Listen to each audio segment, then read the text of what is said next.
Hello everyone, आपके अपने channel am with Praveen में आपका हार्दिक स्वागत है। दोस्तों, जैसा कि हम जानते हैं कि एफसीआई असिस्टेंट ग्रेड थर्ड के एग्ज़ाम इस समय चल रहे हैं प्रीलिम्स के। और जिनका भी एग्ज़ाम 14, 21 या 29 को है वो ज़रूर देखें, क्योंकि ये वीडियो उनके लिए बहुत ही इंपॉर्टेंट होने वाली है। और ये मैं इसलिए कह रहा हूँ क्योंकि दोस्तों रिजर्व बैंक ऑफ इंडिया के जो रिजर्व बैंक ऑफ इंडिया से रिलेटेड क्वेश्चन आपके जो है 1 और 7 जनवरी की 8 शिफ्टों में एक एक क्वेश्चन पूछा गया था।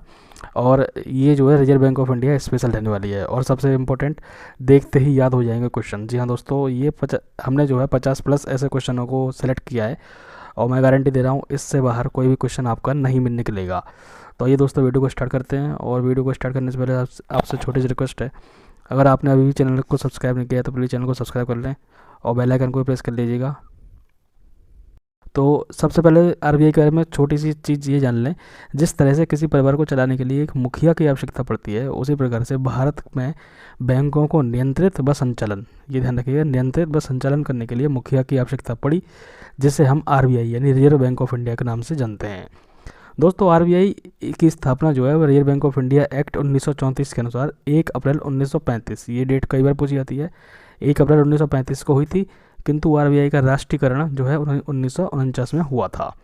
अब बात आगे करें तो दोस्तों इसमें है, आरबीआई भारत में बैंकों का बैंक है, अर्थात जिस तरह से हमें पैसों की ज़रूरत पड़ती है तो हम बैंक के पास जाते हैं, उसी प्रकार से बैंकों को भी पैसों की ज़रूरत पड़ती है और बैंक आरबीआई के पास जाते हैं। ये आरबीआई बैंकों का बैंक है। ऐसा माना जाता है कि अर्थज्ञ बाबा साहब अम्बेडकर ने भारतीय रिजर्व बैंक की स्थापना में अहम भूमिका निभाई है। और मुझे उम्मीद है दोस्तों आपको मेरी मेहनत ज़रूर पसंद आएगी। तो आइए दोस्तों क्वेश्चनों को स्टार्ट करते हैं। पहला क्वेश्चन दोस्तों आपका ये है कि भारतीय रिजर्व बैंक की स्थापना किस वर्ष हुई थी। तो 1 अप्रैल 1935 को हुई थी। ये क्वेश्चन दोस्तों बेहद इंपॉर्टेंट है और ये क्वेश्चन कई बार एग्जाम में पूछा गया है। और ये वाला क्वेश्चन भी बहुत इंपॉर्टेंट है, ये भी कई बार पूछा गया है कि आरबीआई का राष्ट्रीयकरण किस वर्ष किया गया था। तो 1 जनवरी 1949 को राष्ट्रीयकरण हुआ था और स्थापना 1935, 1 अप्रैल 1935। अगला क्वेश्चन है, आरबीआई के राष्ट्रीयकरण के समय आरबीआई के गवर्नर कौन थे। तो सीडी देशमुख जी जो है आरबीआई के गवर्नर थे। और अगला क्वेश्चन है आपका, भारतीय रिजर्व बैंक के गवर्नर का कार्यकाल कितने वर्षों का होता है। तो जी दोस्तों 3 वर्षों के लिए जो है इनका कार्यकाल होता है। 3 वर्षों के लिए आरबीआई के गवर्नर नियुक्त किए जाते हैं।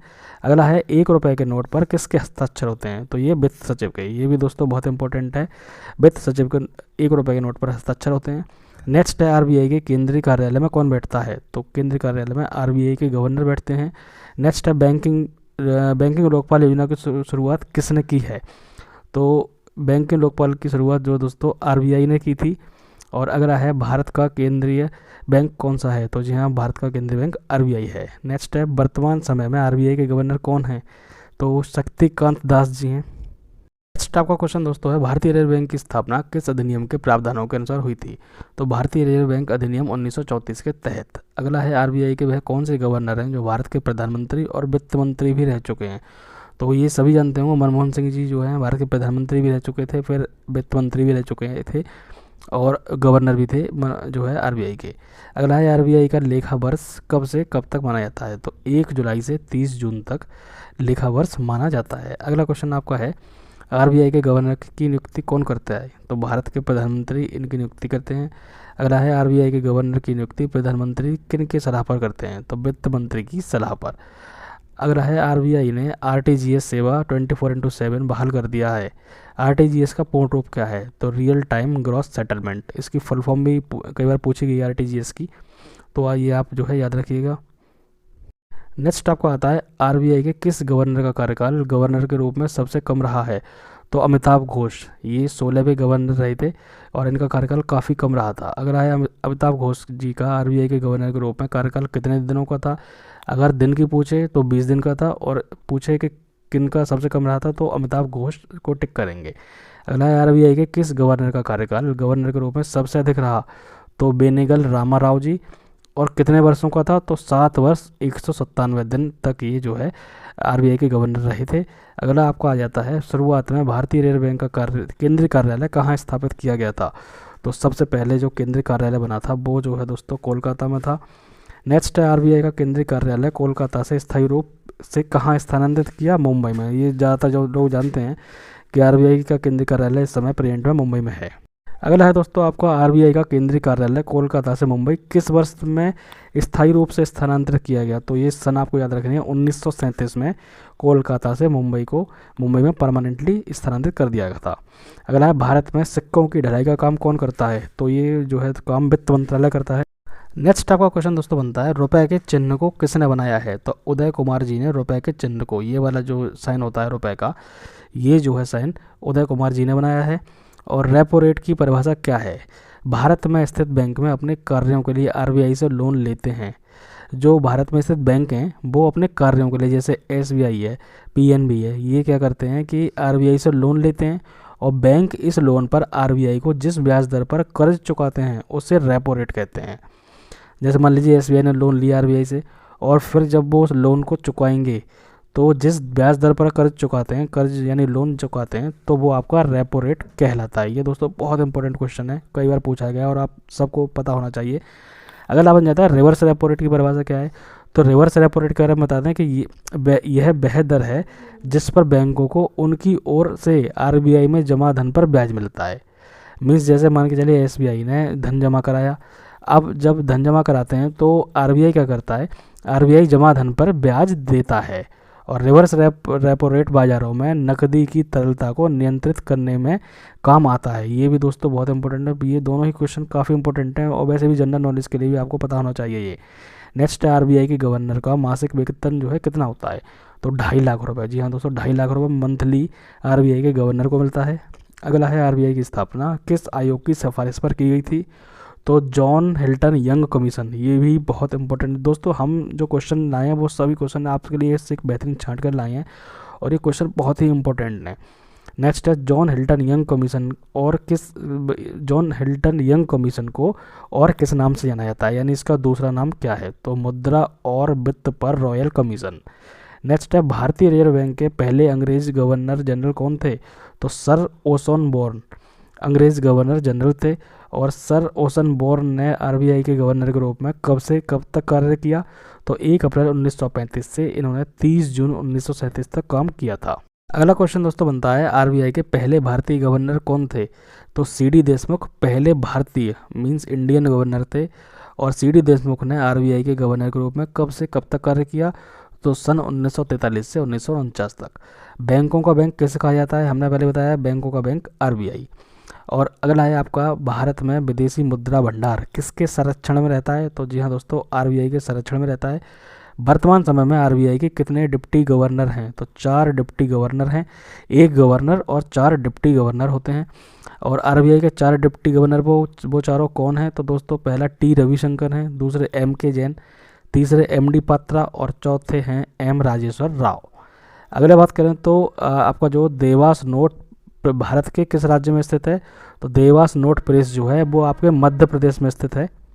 नेक्स्ट आपका है करेंसी नोट किस नोट को कहा जाता है? तो 1 रुपये के नोट को करेंसी नोट कहा जाता है। नेक्स्ट है भारत में मुद्रा आपूर्ति को कौन नियंत्रित करता है? तो मुद्रा आपूर्ति को आरबीआई नियंत्रित करता है। अगला क्वेश्चन आपका बनता है आरबीआई के प्रतीक चिन्ह में किसे चित्रित किया गया है? तो मेरे थंबनेल में भी है, आरबीआई का जो प्रतीक चिन्ह है उसमें रॉयल बंगाल टाइगर और ताड़ का पेड़ को चित्रित किया गया है। यानी रॉयल बंगाल टाइगर है और ताड़ का पेड़, ये 2 चीज़ें उसमें जो है चित्रित हैं इनके लोगों में। भारत में आरबीआई के कितने कार्यालय हैं? तो भारत में आरबीआई के 31 कार्यालय हैं, ये याद रखिएगा। और अगला है भारत में कितने रिजर्व बैंक हैं? तो भारत में केवल एक ही रिजर्व बैंक है जिसे हम भारतीय रिजर्व बैंक के नाम से जानते हैं। आरबीआई का मालिक कौन है? तो आरबीआई के जो प्रॉपर मालिक है वो भारत सरकार रहती है दोस्तों। और अगला है भारत में आरबीआई को कौन नियंत्रित करता है? तो भारतीय रिजर्व बैंक के संचालन केंद्रीय निदेशक मंडल द्वारा किया जाता है, ये आप याद रखिएगा। नेक्स्ट है आरबीआई गवर्नर का वेतन, ये तो हमने शायद पहले भी डिस्कस कर लिया है, 2.5 लाख रुपये रहता है आरबीआई गवर्नर का वेतन।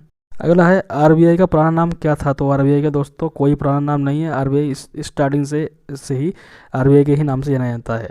आरबीआई गवर्नर की नियुक्ति कौन करता है? ये भी हमने पहले डिस्कस कर लिया। नियुक्ति भारत का प्रधानमंत्री करते हैं और वित्त मंत्री की सलाह पर करते हैं। भारतीय रिजर्व बैंक किस दर का निर्धारण नहीं करता? भारतीय रिजर्व बैंक एनबीएफसी जमाकर्ताओं को 12.5% वार्षिक से अधिक ब्याज दर अदा नहीं कर सकती। नेक्स्ट है आरबीआई का पहला गवर्नर, ये भी हमने सॉल्व कर लिया है, सर ऑसबॉर्न स्मिथ। आरबीआई का मोटो क्या है, ये क्वेश्चन पूछा जाता है, आरबीआई का मोटो क्या है? तो cash is king but digital is divine, ये आरबीआई का मोटो है। दोस्तों अगला है आरबीआई के गवर्नर की शक्तियाँ क्या क्या है, मतलब आरबीआई का जो गवर्नर होता है उसके हाथ में क्या क्या पावर रहती है।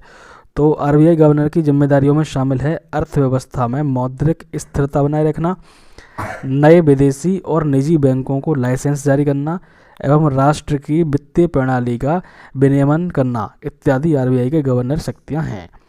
नेक्स्ट है आरबीआई लोगों का क्या मतलब है, जैसे आरबीआई का जो लोगो होता है उसका मीन्स क्या है। तो आरबीआई के लोगों में ये होता है कि मूल रूप से शेर और पाम ट्री का एक स्केच दिखाया गया है, लेकिन बाद में शेर को रॉयल बंगाल टाइगर के साथ बदलकर भारत को रिप्रेजेंट करने का निर्णय लिया गया था। अब दोस्तों मैं आपको एक क्वेश्चन दोस्तों आपका इस टॉपिक से बन सकता है, जैसे विभिन्न नोट पर बने ऐतिहासिक स्मारक कौन कौन से हैं। तो कितने रुपए के नोट पर कौन सा ऐतिहासिक जो है स्मारक है वो मैं आपको बता देता हूँ, क्योंकि ये क्वेश्चन भी कई बार पूछा गया है। जैसे अगर बात करें 10 रुपए के नोट पर, तो 10 रुपए के नोट पर दोस्तों सूर्य मंदिर की जो है छाया प्रति है, सूर्य मंदिर छपे हुए है। और 20 रुपए के नोट पर अशोक स्तंभ का प्रतीक है। अब बात आगे करें 50 के नोट पर, तो दोस्तों 50 के नोट पर जो है कर्नाटक का हम्पी, और 100 रुपए के नोट पर रानी की बाव। और आगे बात करें तो 200 रुपए के नोट पर सांची का स्तूप है, 500 रुपए के नोट पर दिल्ली का लाल किला है। और 2000 रुपए की बात करें तो 2000 रुपए के नोट पर मंगलयान बनाया गया है। तो दोस्तों आज हमने आरबीआई के सभी क्वेश्चनों को आप साथ में शेयर किया, जो भी आपसे एफसीआई या आगे किसी भी कम्पिटेटिव एग्जाम में पूछे जा सकते हैं ऐसे क्वेश्चन। तो दोस्तों अगर वीडियो पसंद आई तो प्लीज़ वीडियो को लाइक कर दीजिएगा और चैनल को सब्सक्राइब भी कर लीजिएगा, ताकि आगे आने वाली सारी अपडेट्स आपको ऐसे ही टाइम से टाइम मिलती रहें। वीडियो में अंत तक बनने के लिए आपका धन्यवाद। Thank you so much friends.